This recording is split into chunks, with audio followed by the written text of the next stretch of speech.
Good morning. This is Elizabeth Griffin, the Black romance writer, the indie author from South Philadelphia, and I am standing in front of the Free Library. This particular branch, the independent branch, is located near Old City in Philadelphia.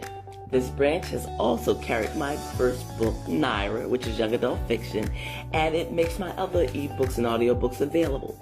For those of you out there who would like to listen to my audiobooks and read my ebooks, approach your local libraries. They can get my material through Overdrive and they can make it available to you. So let's start a campaign where you ask for my material and you spread the word and you make me visible throughout the country. I truly would appreciate that. I would also like to share with you the importance of being on social media. I have been on YouTube and TikTok, Facebook, Instagram, Twitter for quite a while. But this is the first time someone actually approached me and recognized me from the platform. The platform in particular was TikTok. And that just allowed me to realize that my word is spreading, that people are hearing me and seeing my videos and being entertained by me and my product and my brand. So I want to stress to all of you out there who are struggling artists, who are trying to get your message out there, do not, I repeat, do not give up. Keep going, keep going. Even though some days you feel like, what is the point? This is just a routine. I'm only getting 15 views or 20 views. I'm only getting 2 likes or 3 likes or no likes at all. Don't matter. It doesn't matter. You keep at your craft. You keep doing this because 1, you love it. 2, it gives you a purpose and a meaningful reason to get up and to produce and to interact with your audience. And it will, I truly believe, in the end benefit both you and your audience, because your particular brand, your particular talent, what you are offering to the world is unique and specific to you. So don't give up. Don't get discouraged. Keep doing it because it will pay off. Trust me, I know. The Black woman in luxury movement is a topic of conversation on many social media platforms. Which is better, the hood-rich aesthetics or the elegant, sophisticated look? Well, that's up to you to decide. While browsing YouTube, I came across Revolt Black News, hosted by Naima Abdulli. This channel discussed that subject in detail.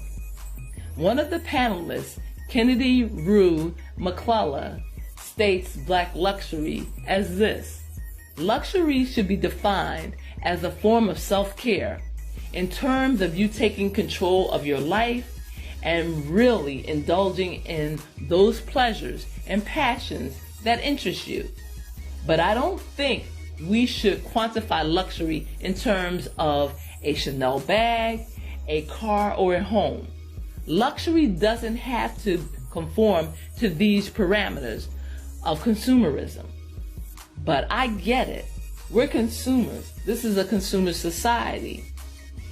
It stresses the need for us to follow in the footsteps of others, keeping up with the Joneses, keeping up with the Kardashians.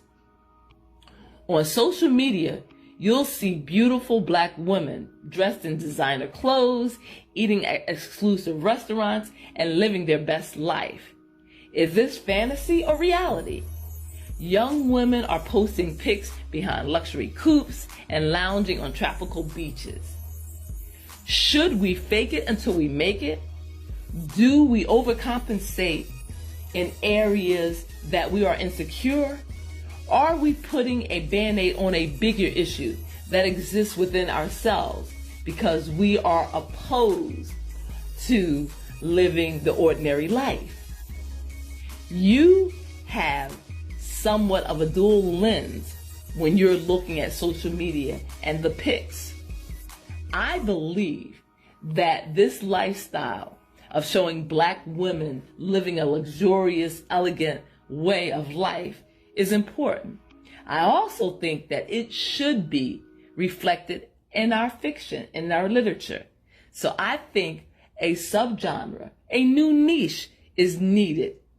And that would be the hypergamous lifestyle featuring Black women of luxury and elegance. The romance writer who hates to read. That's a contradiction, right? That's an abnormality. That's an anomaly. That's something that doesn't quite make sense.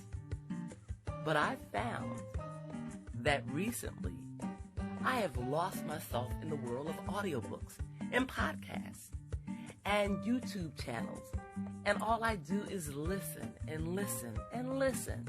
And I enjoy that pleasure. I enjoy it so much that I've forgotten how beautiful it is to pick up a hardback book or a paperback novel and find a quiet place and gently open the pages and read a novel. I've forgotten how beautiful the covers and the artwork of books are. I've lost myself, and I'm recently discovering that I miss that. I miss that quality time with me and my romance novel. I miss spending hours and hours tucked away in a corner with the sunlight streaming through a window and the gentle sound of a city background behind me and listening to the quietness of it all and falling in love with the characters and creating their sounds, their voices in my head and not having a narrator tell me what the sound of the voice is or display how the characters talk, the rhythm, the pattern of their talking and their storytelling. I find that when I sit down and I read, that I create everything. Yes, the words are there for me to interpret, but I take everything in. I give the characters voices. I give the characters speech patterns. I create what the writer has given, and I interpret it in my own way, through my own senses, through my own sensibility. So I'm finding that, although I love audiobooks, I want to get back to the basics, to the old way of interpreting a story, of reading a story. So let me know what you think. Have you forgotten the beauty of sitting down and reading a book? Have you lost the ability to lose yourself in a novel for hours and hours and hours? This is Elizabeth Griffin, the Black Romance Writer, and welcome to my podcast. I truly enjoy your support and your feedback. And as always, until next time, love, peace, joy, and happiness. As always, bye-bye.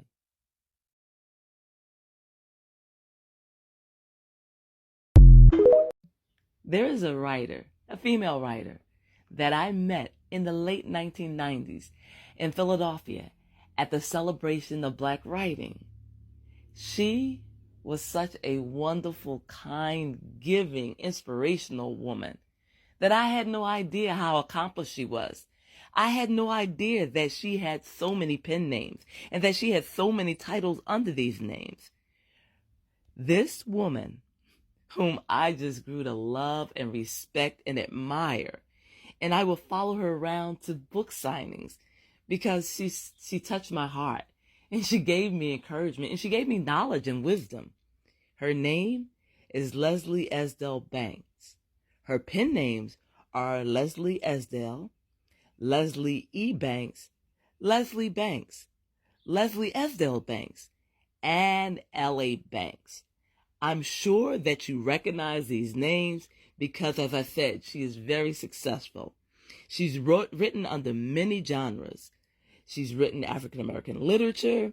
She's written women's fiction. She's written crime suspense, dark fantasy, and horror, nonfiction.